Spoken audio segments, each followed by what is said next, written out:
ಎಲ್ಲರಿಗೂ ನಮಸ್ಕಾರ. Welcome back to our YouTube channel. ನಾನು ನಿಮ್ಮ ರುಚಿತಾ ಅಚ್ಚು. ನಾನಿವತ್ತು ಮೊಳಕೆ ಕಾಳು ಸಾಂಬಾರು ಮಾಡ್ತಾಯಿದ್ದೀನಿ. ಬನ್ನಿ ನೋಡೋಣ ಇವಾಗ ಮೊಳಕೆ ಕಾಳು ಸಾಂಬಾರು ಯಾವ ರೀತಿ ಮಾಡೋದು ಅಂತ. ಮೊದಲಿಗೆ ಮೊಳಕೆ ಕಾಳು ಬೇಕು. ಇದು ನಾನಿಲ್ಲಿ ಮಿಕ್ಸ್ ಕಾಳು ಕಟ್ಟಿದ್ದೀನಿ ಮೊಳಕೆನ. ಮತ್ತು ಇದಕ್ಕೆ ತರಕಾರಿ ಬೇಕು. ಆಲೂಗಡ್ಡೆ, ಬದನೆಕಾಯಿ, ನಿಮ್ಗೆ ಯಾವ ತರಕಾರಿ ಇಷ್ಟ ಅದು ಹಾಕ್ಕೊಳ್ಳಿ. ಆಲೂಗಡ್ಡೆ ಬದನೆಕಾಯಿ ಹಾಕಿದ್ರೆ ಚೆನ್ನಾಗಿರುತ್ತೆ, ಅದಕ್ಕೆ ಅದನ್ನ ಹಾಕಿದ್ದೀನಿ. ಇನ್ನು ಖಾರ ರುಬ್ಬೋದಕ್ಕೆ 1 ಕಪ್ಪಷ್ಟು ಕಾಯಿ, 2 ಈರುಳ್ಳಿ, 2 ಟೊಮೊಟೊ ಹಣ್ಣು, ಮತ್ತು ಸ್ವಲ್ಪ ಶುಂಠಿ, ಸ್ವಲ್ಪ ಬೆಳ್ಳುಳ್ಳಿ, ಮತ್ತು 2 ಚಕ್ಕೆ, 2 ಲವಂಗ. ಇದಿಷ್ಟನ್ನು ಮಿಕ್ಸಿ ಜಾರ್ ಒಳಗಡೆ ಹಾಕ್ಬಿಟ್ಟು ರುಬ್ಬಬೇಕು. ಮತ್ತು ಸ್ವಲ್ಪ ಕೊತ್ತಂಬರಿ ಸೊಪ್ಪು, 2 ಟೇಬಲ್ ಸ್ಪೂನ್ ಮನೇಲೆ ಮಾಡಿರೋಂಥ ಖಾರದ ಪುಡಿ. ಇದಿಷ್ಟನ್ನು ಮಿಕ್ಸಿ ಜಾರ್ಗೆ ಹಾಕ್ಕೊಂಡು ರುಬ್ಕೋಬೇಕು.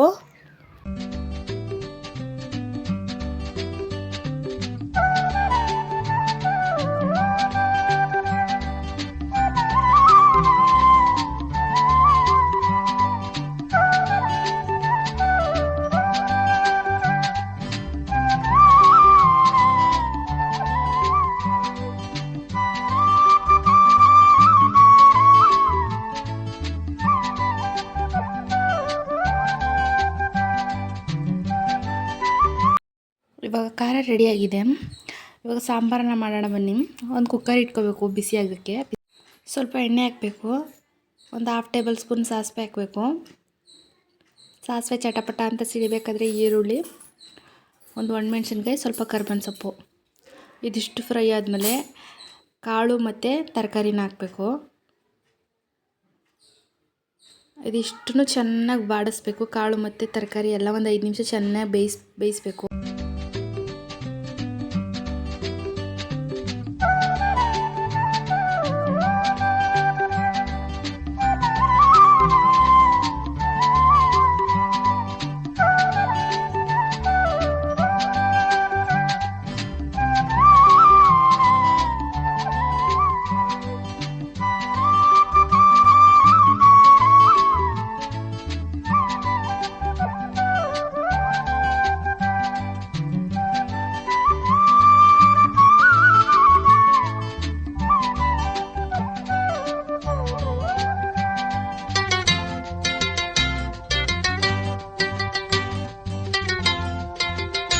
ಒಂದು 5 ನಿಮಿಷ ಚೆನ್ನಾಗಿ ಫ್ರೈ ಮಾಡಿ ರುಬ್ಬಿಟ್ಕೊಂಡಿದ್ವಲ್ಲ ಖಾರ ಹಾಕಬೇಕು.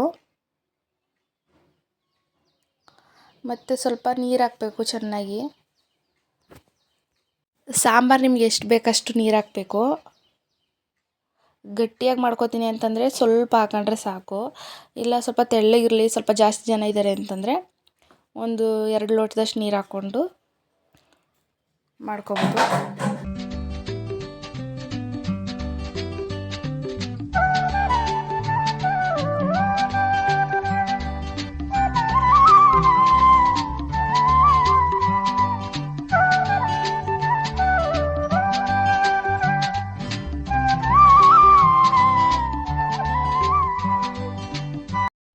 ಇವಾಗ ರುಚಿಗೆ ತಕ್ಕಷ್ಟು ಉಪ್ಪು ಹಾಕಬೇಕು.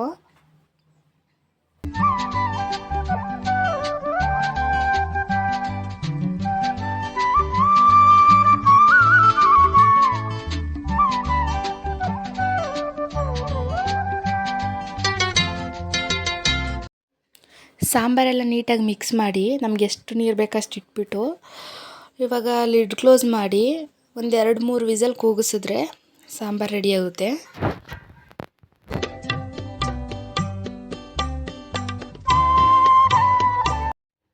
ಇವಾಗ ನೋಡ್ಬೋದು ಕೂಗಿದೆ 2 ವಿಸಲು.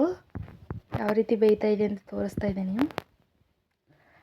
ನಿಜವಾಗ್ಲೂ ತುಂಬ ರುಚಿಯಾಗಿರುತ್ತೆ ಮೊಳಕೆ ಕಾಳು ಸಾಂಬಾರು. ಅದರಲ್ಲೂ ಮಿಕ್ಸ್ ಕಾಳು ಸಾಂಬಾರಂತೂ ತುಂಬ ಟೇಸ್ಟಿಯಾಗಿರುತ್ತೆ. Thank you for watching my video.